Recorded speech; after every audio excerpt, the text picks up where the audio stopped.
Hey, it's Nerve, and today I have something extra special.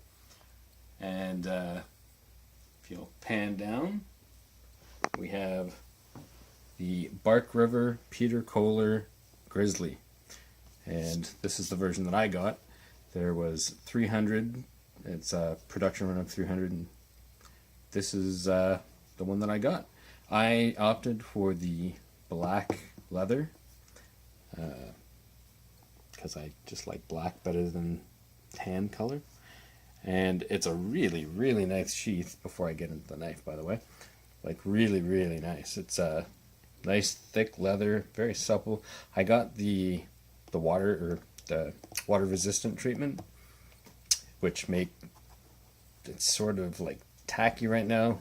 I'm guessing that'll eventually wear off. But you also get this, which is for looping through here and here, so you can wear it as a belt carry, a dangler, and you got your little loop down here to tie it off to your leg if you want to. Obviously I wouldn't do that, but you can if you want.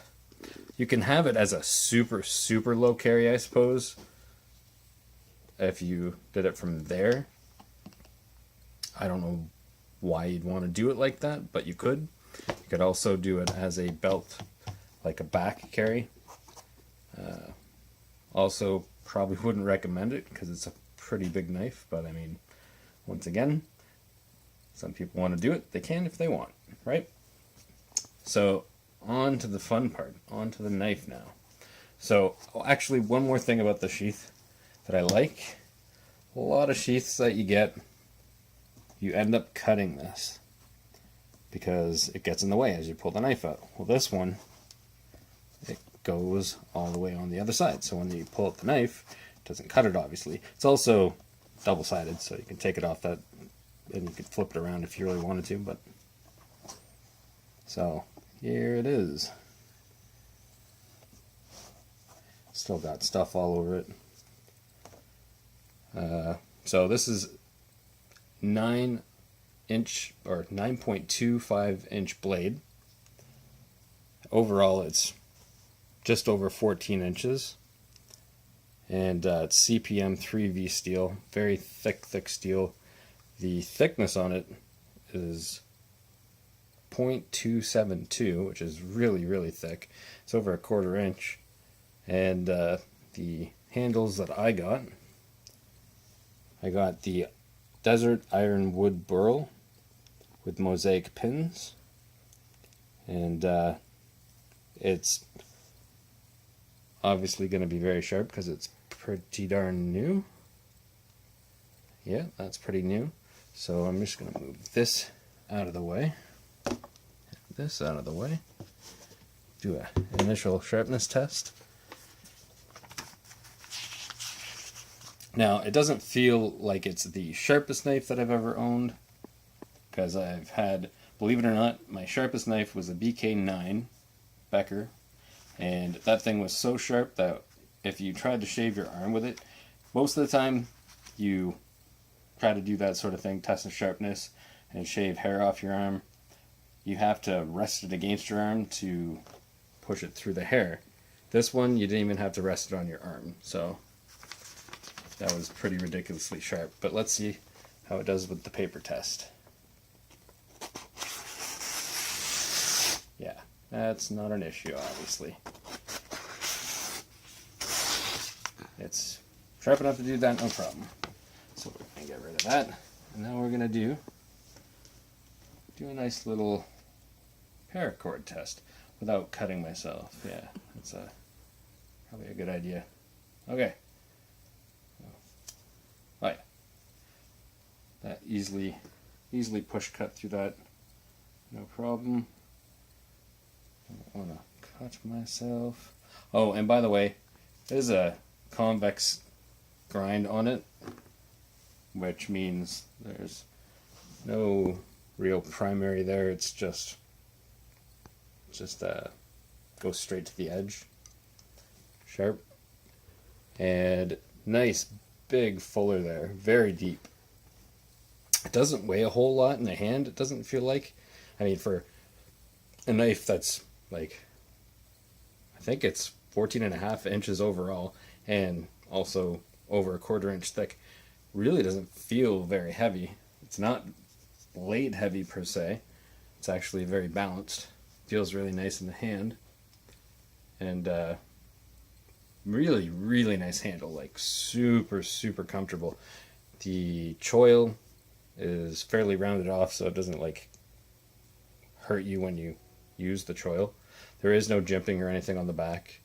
And I'm not 100%, I haven't tried it obviously, but it does feel like it's on 90-degree spine, so you probably could throw sparks off that, I'm gonna guess. And we'll do like a practical video. We'll do a practical one later. This is just a tabletop. I'm gonna see if it just is at least sharp enough to scratch my, oh yeah, for sure. So if it scratches my nail, I'm gonna guess that it would be sharp enough. Oh, and the one thing with the back of it. Yeah, that's gonna be. So I'm gonna now do a double,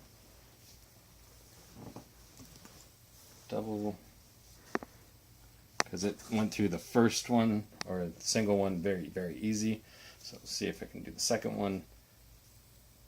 Yeah, oh yeah. Barely any real pressure on there. So that went through that, no problem. Now on to the negative side. Now I did email them about this issue, and they did not email me back, so that's kind of disappointing. I got it through Knife Ship Free, and obviously it's Bark River. Nothing against Peter Kohler. He obviously didn't personally make this one because it's only a Bark River production. But when I got it, the gap of the wooden scale, obviously there shouldn't be a gap there, but there is quite a large gap. And I don't know if it's audible, but when you squeeze it, actually it doesn't do it anymore. But when I first got it, if you squeezed it, it would make an audible crunching noise a little bit. Oh yeah, I forgot. Also, black liner, but that's besides the point now. But yeah, and also down here, there's also a little bit of a gap there. So it wouldn't press together properly. Yeah, they didn't leave it long enough in the vise to have it set properly. So that's a little bit disappointing, and especially the fact that they didn't email me back or anything. But I mean, how much did you pay for it again? I think this was $377 plus tax and shipping. For almost $400, they should be contacting you back. Yeah, if you have a problem. So, like I said, a little bit disappointing, but I mean, what can you do? I've already emailed them, and other than that, that one small issue. I mean, it doesn't do anything. Hopefully, it won't in the future make it fall apart. Obviously, I don't think it will. If you have any suggestions, anybody that's watching this, to somehow fix it in some way, like a clear coat of something, maybe, I'm not sure. But yeah, leave a comment. But other than that, like I said, beautiful, beautiful knife. It's one of my favorites now, especially like the feel of it in hand. It's very nice in hand. It's very light for the size, very agile. It, like, for such a big knife, doesn't feel over cumbersome to do like finer work.